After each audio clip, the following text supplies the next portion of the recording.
राम कथा के रस के तुम भक्त रासुमति धीर, आई सुवासन करिए प्रभु तेज पुंज कपिवीर, लखन सिया रामचंद्र की जय। रावण ने शूर्पणखा को बहुत प्रकार से समझाया और शूर्पणखा को समझाने के बाद रावण अपने महल में गया और चिंता कर रहा है, सोच कर रहा है, जिसके कारण रावण को रात्रि भर नींद नहीं आई। रावण विचार करता है कि इस संसार में जो देवता, मनुष्य, राक्षस, नाग, पक्षी आदि हैं, इनमें कोई भी ऐसा नहीं है जो मेरे सेवक की भी बराबरी कर सके। फिर तो खरदूषण मेरे समान बलवान थे, उनको बिना ईश्वर के कोई मार नहीं सकता है।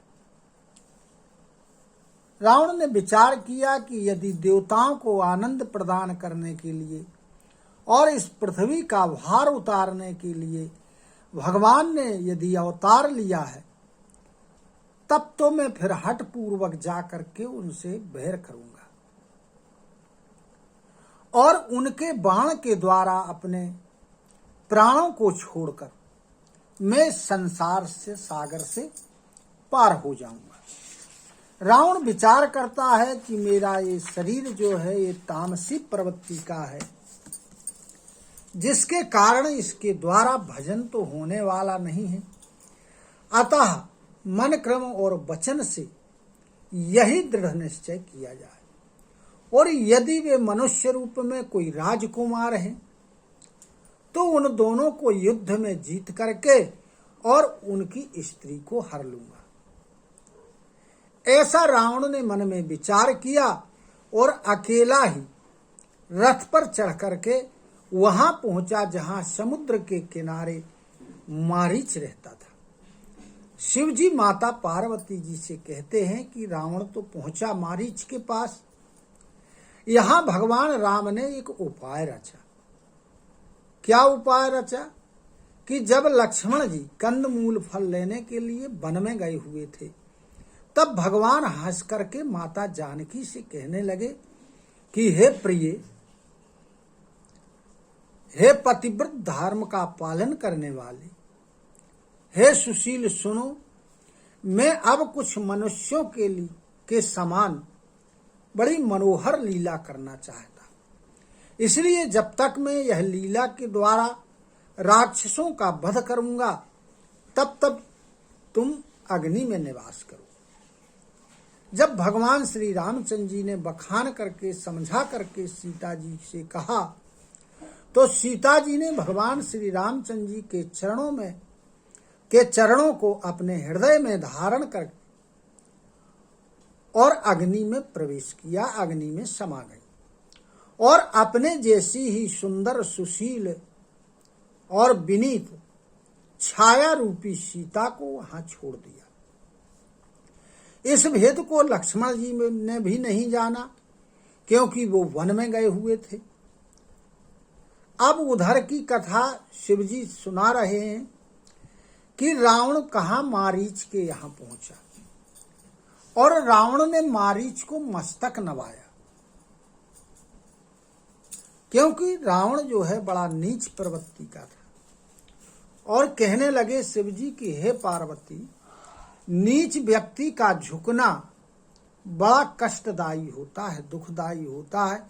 जिस प्रकार अंकुश झुका हुआ होता है, धनुष जब झुकता है, जब वार करता है, इसी प्रकार सर्प और बिल्ली जब शिकार करते हैं तो ये झुकते हैं।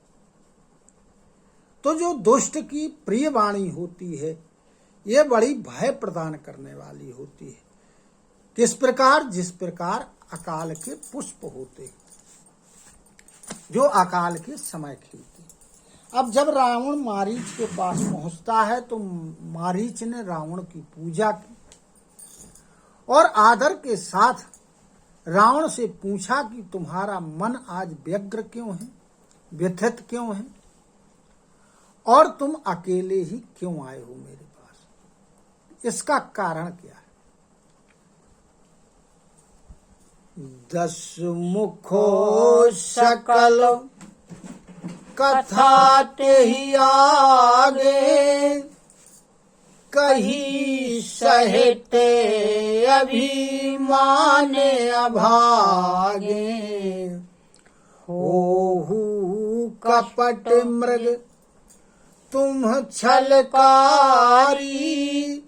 जेहि विधि हरि आनौ नृप नारी। रावण ने मारीच को सारी कथा सुनाई, शूर्पणखा के नाक कान कटने आदि की, लेकिन किस प्रकार सुनाई? अभिमान के सहित। और रावण मारीच से कहता है कि तुम छल करने में बड़े प्रवीण हो, इसलिए तुम कपट मृग बन जाओ, जिस कारण से, जिसके माध्यम से मैं उनकी स्त्री को हर लाऊंगा। तेहि पुनि कहा सुनहु 10 सीसा, ते नर रूप चराचर ईसा, तासो तात वयरु नहीं की जय, मारे मरिए जियाए जिए। तब मारीच ने रावण से कहा कि हे दशानन, सुनो, वे मनुष्य के रूप में इस सारे जगत के स्वामी हैं, इस चराचर के ईश्वर हैं, उनसे बैर नहीं करना चाहिए, क्योंकि उनके मारने से ही व्यक्ति मरता है और उनके जिंदा रखने से ही व्यक्ति जिंदा रहता है।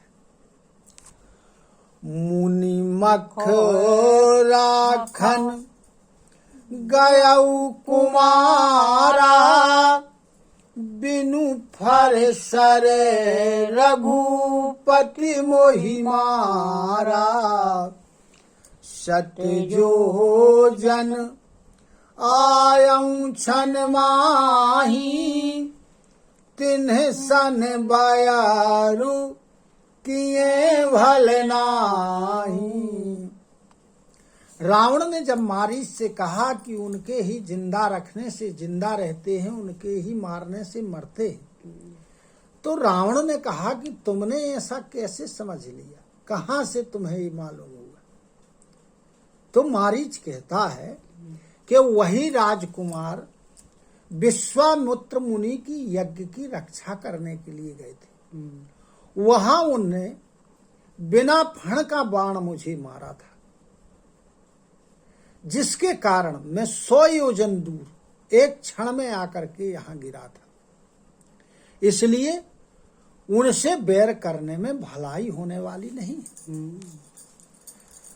भाई ममो कीट भृंग की नाई, जहाँ तहाँ मैं देखूं दोई भाई, जो नर तात तदप्य अतिशूरा, तिनहि विरोधी न आए ही पूरा।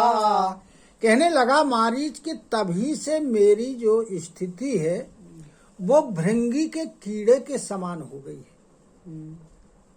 मैं जहां जहां देखता हूं मुझे वही दोनों भाई दिखाई देते हैं, और यदि हे भाई यदि वो मनुष्य भी हैं तो अत्यधिक बलवान हैं, अत्यधिक सूरवीर हैं, उनसे विरोध करने में पूरा पड़ने वाला नहीं है। जेहि ताड़का सुबाहु हति, खंड्यो हरे को दंडो, खर दूषण तिसरा बध्यो, मनुज किया सवारी भंड लखन सिया रामचंद्र की जय। कहने लगा मारीच कि जिसने ताड़का को मारा, सुबाहु को मारा, भगवान शिव जी का धनुष तोड़ा और खरदूषण तीसरा का वध किया, वो क्या साधारण मनुष्य है? वो तो महाप्रचंड बलवान मनुष्य है। जाहू भवन कुल कुशल विचारी, सुनत जरा दीन से बहुगारी।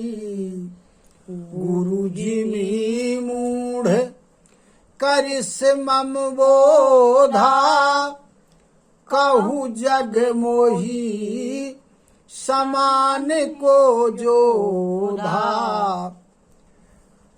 मारीच ने कहा कि इसलिए अपने कुल की कुशलता को ध्यान में रखते हुए तुम वापस अपने घर को चले जाओ। जब मारीच ने रावण से ऐसा कहा तो मारीच का हृदय जलने लगा और उसने अनेक प्रकार की गालियां मारीच को दी और कहने लगा कि अरे मूर्ख, गुरु के समान तू मुझे समझा रहा है? अरे मेरे समान योद्धा इस संसार में दूसरा कौन है? तब मारीच हृदय अनुमाना, न वही विरोध नहीं कल्याणा।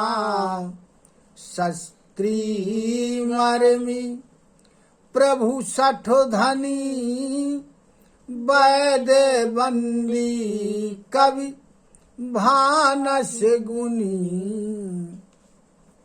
अब मारीच ने मन में विचार किया कि ये तो बड़ा दुष्ट है, गालियां दे रहा है। तो उसने अपने हृदय में अनुमान लगाया कि 9 लोगों से कभी बैर नहीं करना चाहिए। यदि बैर करते हैं तो कल्याण होने वाला नहीं है। इनसे विरोध नहीं करना चाहिए 9 लोगों से। कौन कौन? बोले शस्त्र धारण करने वाला, जो शस्त्र लिए हो उसका क्या भरोसा कम मार। मर्मी, जो भेद को जानता हो, तुम्हारी कमजोरियों को जानने वाला। प्रभु यानी स्वामी, जो मालिक हो। सठ, जो मूर्ख हो। और धनी, जो धनवान हो। और वैद्य यानी डॉक्टर, उससे विरोध करोगे उल्टा सीधा इंजेक्शन लगा दे। बंदी, भाट लोग हैं जो वृद्धावली का बखान करने वाले। और कवि तथा रसोइया, इनसे विरोध नहीं करना चाहिए। इनसे विरोध करने से कल्याण होने वाला नहीं है। उभय भांति देखा निज मरना, तब ता किसी रघुनायक सरोना। उतरू देत मुहि बधव अभागे, कस न मरो रघुपति सर लागे।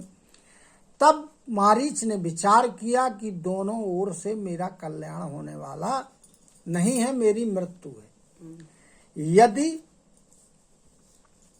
मैं रावण को जवाब देता हूं तो ये मार डालेगा, और यदि इसकी बात मानता हूं तो भगवान राम को मारना है। तो बोले जब मरना ही है तो फिर भगवान के बाणों से क्यों ना मरूं, जिससे कल्याण होगा मेरा। अस जिए जानी दशानन संगा, चला रामो पद प्रेम अभंगा। मन अति हरस जनाव न तेहि, आजू देखी हम परम स्नेही। ऐसा मन में विचार करके मारीच दशशीष के साथ में चल दिया रावण के, और उसका भगवान श्री रामचंद्र जी के चरणों में अखंड प्रेम हो गया था जब से उन्होंने बिना फण का बाण मारा था। तो वो इसका प्रेम हो गया था भगवान राम के चरणों में।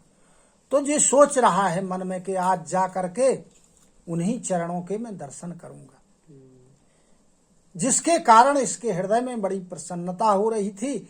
लेकिन उस प्रसन्नता को ये छिपाए हुए था कि रावण न समझ पाए इस प्रसन्नता।